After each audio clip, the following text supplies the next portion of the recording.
I found Beat Happening really offered me a lot of solutions. Around that time too, though, I joined the Hidden Cameras, and I actually got to see like Joel and a bunch of other people who really, except for Owen, had no idea how to play their instruments in what anyone would call like a skillful way. Like maybe, I can't believe you just said that. well, that's shit. I mean, like I'm a terrible bass player and vibraphone player, and I was the bass player, vibraphone player. I was a pretty good drummer, but for the most part, like Magali, who was totally new to the drums, was the drummer. Like everyone was great at their instruments, but at the same time, none of them were like Owen, where you were like, figure it out, and he'd like figure it out. You know, like here's how the song goes, and Owen knew how the song went. Whereas like Joel himself was incapable of explaining songs to people. He'd just be like, it goes like this, do, and people were like, okay, and like they'd have to interpret that for themselves. And there was this whole circle of weird heuristic learning because everyone learned music themselves. So it's like someone knew that like to explain it to Matthias, so that Matthias would understand it, you'd have to say it like this. And Matthias would know to explain it to Magali, you'd have to be like, you have to put your hand like this and do this. And then she'd know that, you know, like, and so like everyone had to be like sort of like this little massage circle of people filling in each other's gaps in like conventional music theory. And the ideas themselves are coming from someone who has no way of expressing them to anyone either. Like, so, Joel used to describe the keys that the song was in by hand positions. He's like, it's in this key, that key. And like, yeah, and so like, then you would have to say, oh, he means this, and someone else would be like, that means this to you. And that's third fret, and someone's like, third, okay, you know, and like that kind of thing. So it's like, I was involved in that, and that seemed to take off in a way. So that was also sort of, that sort of proved some of the theory behind like, what I was getting out of Beat Happening. And then I had a pretty acrimonious, or like, things got pretty lousy. I felt pretty bad about getting kicked out of the Hidden Cameras. And so another motivation behind my real desire to apply the stuff that I had like read about and thought about a lot, and how I felt about the way other things were, was derived by kind of not wanting things to be like they were when the Hidden Cameras wound up, or trying to not replay some of the things that I thought were wrong with that situation. Not that the Hidden Cameras wound up, but when my involvement in the Hidden Cameras wrapped up. So that's how I arrived at where I'm at, yeah. More or less. I mean, it seemed like that, we were talking about this the other day, that you know, both of you were part of the Hidden Cameras, and a lot of the people who are sort of backbones of the independent scene in Toronto right now are people who passed through that and then came out on the other side and didn't necessarily continue doing it. But it seemed like things had been kind of bubbling up, like there had been things like Royal City and that sort of family of bands in the couple of years before that, and then out of the Hidden Cameras, it felt like there was kind of a supernova effect out of that. Does that accurately describe what that's from a sort of third-hand point of view? That's what it seems like. I don't know. I mean, I wouldn't say that necessarily without the Hidden Cameras that all these other projects wouldn't have come into light. But I definitely think that it was certainly kind of a meeting point for a lot of people. It also helps that everyone got kicked out of the Hidden Cameras at around the same time. Yeah.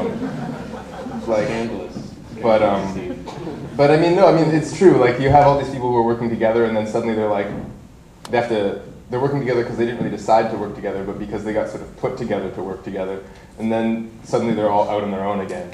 So the timing is a feature as So well. people begin to cleave together for safety. The refugees all out on the boat raft. sinking, yeah. Who knows? Sure.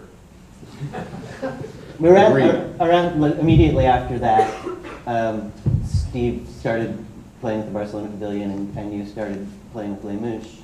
I wonder if you could kind of each tell people about what those bands were about. Barcelona Pavilion still exists, but Les Mouches doesn't. No. We talk about it, but it's hard to get Rob to return my calls because he's in his own world these days. But I saw Matt and Rob. Rob was one of my university roommates, and I kind of like stopped being friends with a lot of them just because I was involved with somebody and entered into that sort of thing. And but then I was working at Free Times, and Matt Smith and Rob Gordon just came in to play a gig in the back room. And it was so amazing. It was just Matt doing something fairly similar to what he's still doing now with Nifty, although it's evolved and improved over time.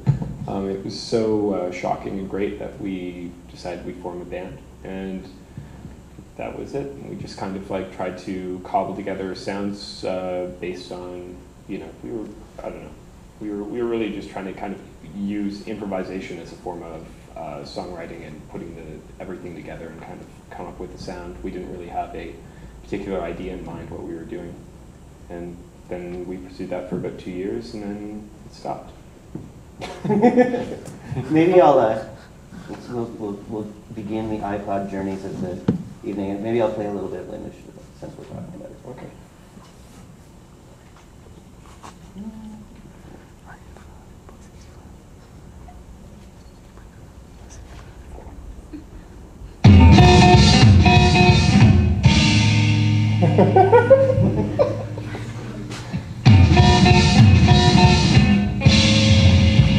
Now, sort of a soothing color. I like this mystery science student commentary we got going on. It's such a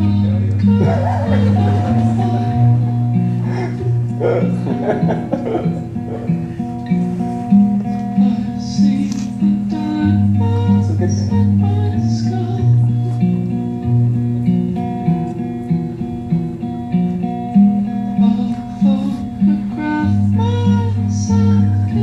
We'll keep playing it again.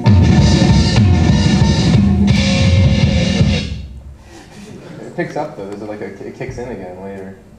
Yeah. I don't know. I'm really happy with that band, but I think in the end, like both Nifty and Final Fantasy are kind of more worthwhile, interesting projects. Because there wasn't really kind of like conceptual backbone to that. We were just kind of like trying to, fuse different kinds of styles together, which is pretty pedantic.